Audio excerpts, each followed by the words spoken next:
वंदे मातरम। आप सभी का बहुत बहुत स्वागत है कंपटीशन गुरु यूट्यूब चैनल पर। प्यारे साथियों, हम लोग बड़े उत्सुक हैं ये जानने के लिए कि चंद्रयान 3 कहाँ पहुंचा।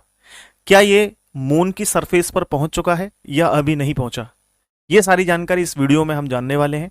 अगर आप नए फैमिली मेंबर हैं तो अभी चैनल को सब्सक्राइब करें और वीडियो को शेयर करें। और अगर ये जानकारी जो मेरे द्वारा दी जा रही है अगर आपको पसंद आती है तो आप लाइक और एक प्यारी सी कमेंट जरूर करें। प्यारे साथियों, जैसा कि हम लोग जानते हैं कि इसरो के द्वारा ही इस जो चंद्रयान 3 को लॉन्च किया गया है वो हमारे अनुसंधान इसरो के द्वारा किया गया है।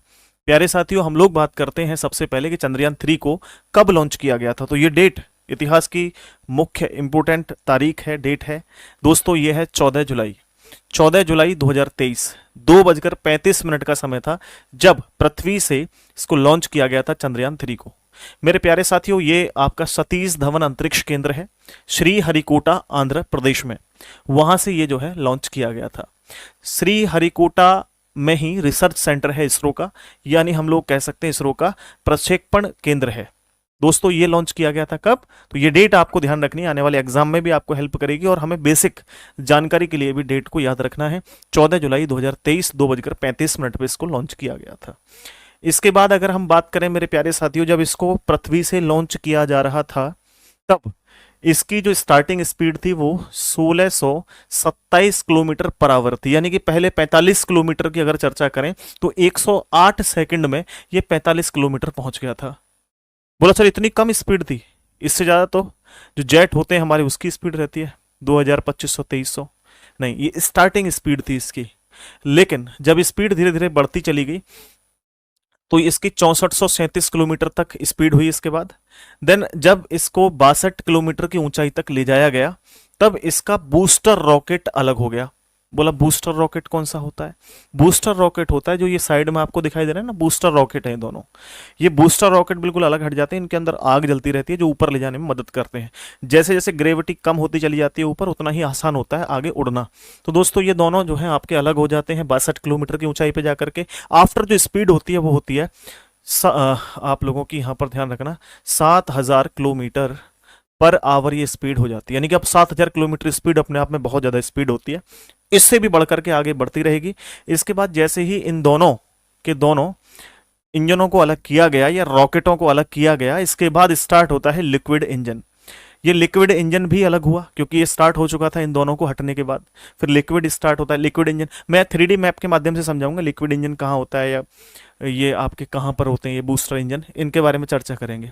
तो जब यहाँ 62 किलोमीटर पर जाकर के बूस्टर रॉकेट अलग हुआ देन उसके बाद स्टार्ट होता है आप लोगों का लिक्विड इंजन, और कुछ समय कुछ दूरी पर जाकर के फिर लिक्विड इंजन भी अलग होता है और स्टार्ट होता है क्रायोजेनिक या क्रायोजेनिक इंजन। क्रायोजेनिक इंजन कौन सा होता है ये भी मैं आप लोगों को बता देता हूं। क्रायोजेनिक इंजन होता है ये वाला जो यहां पर लगा होता है इधर, ये क्रायोजेनिक इंजन है। और जो आप लोगों का यहाँ पर देखो ये बताया जा रहा है ना लिक्विड इंजन, ये पूरा का पूरा लिक्विड इंजन है। मैं यहाँ आपको बता रहा हूँ, हालांकि मैंने इसका 3D मैप भी लगाया हुआ है तो और अच्छे से आपको क्लियर हो जाएगा। जब ये क्रायोजेनिक इंजन स्टार्ट हुआ तब इसकी जो स्पीड थी वो 16000 किलोमीटर पर आवर थी। तो देखो स्पीड बढ़ती चली जा रही है। देन ये जैसे जैसे पृथ्वी की सतह से दूर होता चला गया, एक बार मैं आपको यहाँ पे दिखा देता हूँ कि यहाँ पर मेरे भाई ये दोनों जो है आप लोगों के ध्यान रखना, ये एक तरीके से LVM-3M4 व्हीकल के नाम से जाना जाता है। और ये देखो जैसे ये मैंने अभी बताया ना आपको रॉकेट हैं या बूस्टर रॉकेट हैं, ये दोनों आपके बूस्टर रॉकेट हैं। ठीक है, क्या है ये दोनों बूस्टर रॉकेट हैं। और क्रायोजेनिक जो स्टेज है या इंजन है वो ये वाला है, ये आपको जो दिखाई दे रहा है। ठीक है, यहाँ तक है ये पूरा। और लिक्विड इंजन जो है या लिक्विड स्टेज है ये पूरा का पूरा लिक्विड इंजन है। ठीक है, ये भी हट गया था, फिर ये स्टार्ट हुआ था, आगे जाकर के ये भी हट जाएगा। तो क्रायोजेनिक इंजन भी अलग हुआ। जब ये अलग हुआ तब इसकी स्पीड थी 37,000 किलोमीटर पर आवर। 37,000 किलोमीटर पर घंटे की स्पीड से ही उड़ रहा था।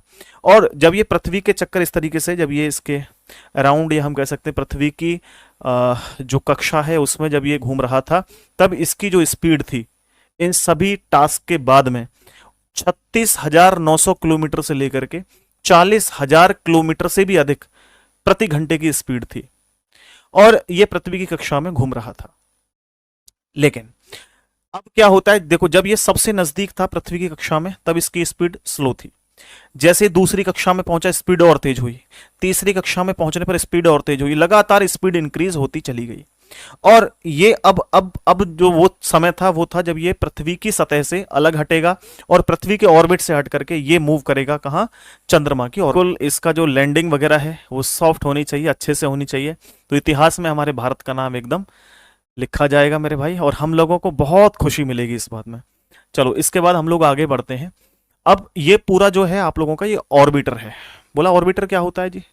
ऑर्बिटर होता है जो आप लोगों के पृथ्वी के या चंद्रमा के चक्कर लगा रहा होता है, वो ऑर्बिटर होता है। यहां ऑर्बिटर और लैंडर ये दोनों की दोनों चीजें यहां अवेलेबल हैं। ठीक है, देखो ऑर्बिटर होता है ये वाला जो यहां से इधर का एरिया ना, ये ऑर्बिटर है पूरा। इसको हालांकि पूरे को ही ऑर्बिटर बोलते हैं, ये पूरे को ऑर्बिटर बोलते हैं हम लोग। ठीक है, यहां से ये वाला जो सिस्टम होता है इधर, ये चक्कर लगाता है ऑर्बिट के, ये कभी भी आपकी सतह पर नहीं आएगा।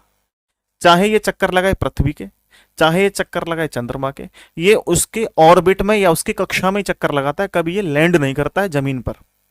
ठीक है, लैंड कौन करता है? ये लैंडर। अब देखो लैंडर के बारे में आगे समझते हैं और अच्छे से एक्सप्लेन कर पाऊंगा। देखो यहां पर ये है आपका लैंडर से भी बाहर निकलता है, इसको बाद में समझेंगे, पहले हम लैंडर को समझते हैं। इस लैंडर का नाम है विक्रम लैंडर, ये इस तरीके से आपको दिखाई देगा विक्रम लैंडर। अब विक्रम लैंडर क्या है, इसके अंदर भी सोलर प्लेट है यहां पे। भाई वहां पर क्या है, पृथ्वी पर देखो, अगर आपने थोड़ा बहुत जियोग्राफी पढ़ी होगी तो आपको मालूम होगा कि पृथ्वी के तो 14 दिन और चंद्रमा का 1 दिन बराबर होता है। तो पृथ्वी जो है वो 14 दिन बराबर होता है किसके? चंद्रमा के 1 दिन के। तो आपको ये ध्यान रखना है। ठीक है, तो अब यहां पर क्या है, अब यहां पर क्या है, ये है आपका विक्रम लैंडर। अब ये जब विक्रम लूनार लैंडर है, इससे जब बाहर निकल के इस तरीके से गेट खुलेगा बाकायदा, दोनों तरफ इसके सोलर पैनल हैं, इधर भी और इधर भी दोनों तरफ, और यहां से गेट खुलेगा और इस तरीके से नीचे से निकलेगा आपका प्रज्ञान रोवर। प्रज्ञान रोवर आप लोगों का इस तरीके से है। इसके अंदर क्या क्या चीजें हैं जो मोस्ट इंपोर्टेंट है वो समझ लो। प्रज्ञान रोवर के अंदर है मेरे भाई यहां पर ये एंटीना है, RX TX एंटीनास बोलते हैं इनको। ठीक है, और ये जो आपको ये ब्लू कलर में आपको दिखाई दे रहा है ये है सोलर पैनल। ठीक है, क्या है? Solar panel. ये सोलर पैनल की क्या है, हिंज है यहां पर, यानी ये लगा हुआ है यहां पर, रोकने के लिए इसको लगाया गया है। ये आपका डिफरेंशियल है, ये पूरा का पूरा ये जो आपको बॉक्स दिखाई दे रहा है ये डिफरेंशियल है।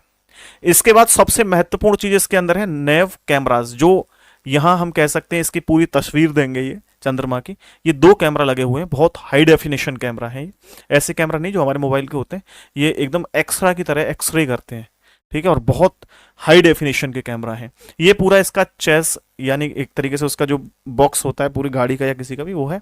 ये सोलर पैनल को होल्ड करने के लिए अगर बंद करना चाहें तो यहां से ये बंद भी हो जाएंगे और ये सीधा अपना विक्रम लैंडर के अंदर चला जाएगा।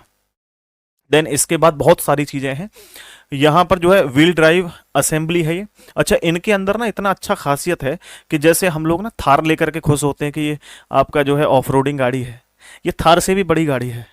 यानी ये फंसने का कोई चांस नहीं है, ऐसे कहीं भी अंदर करोगे आप, किसी भी गड्ढे में या किसी भी ऐसी ऑफ रोडिंग जगह पर रखोगे तो इसके अंदर सस्पेंशन जो है वो ऊपर नीचे हो जाते हैं, तो ये फंसने का चांस नहीं है। ठीक है, इसके अंदर ये रोवर होल्डर है, बहुत सारी चीजें हैं, ये इलेक्ट्रॉनिक्स बॉक्स है यहां पर। ठीक है, और ये सारी की सारी चीजें, हालांकि आप लोग कुछ ज्यादा नहीं जान पाएंगे इसमें क्योंकि ये सब साइंटिस्ट लोगों की जानकारी है, मेरी भी समझ से थोड़ा सा बाहर है। मैंने भी ये बहुत जो है, अभी हमारे विशाल सर हैं जो ये इसके बारे में ज़्यादा नॉलेज रखते हैं, वो टेक्निकल चीज़ों के बारे में उन्होंने मुझे समझाया, फिर मैं आपको एक्सप्लेन कर रहा हूँ अच्छे से। ठीक है, इसके बाद मैं आपको लास्ट में दिखा देता हूँ। देखिए, अब ये पृथ्वी से चंद्रमा तक जब लैंड करेगा चंद्रमा पर, तो ये कब कब होगा ऐसा समय कह सकते हैं, तो 23 अगस्त को 5:47 का वो समय होगा जब चंद्रयान चांद की सतह पर क्या होगा, सॉफ्ट लैंडिंग करेगा।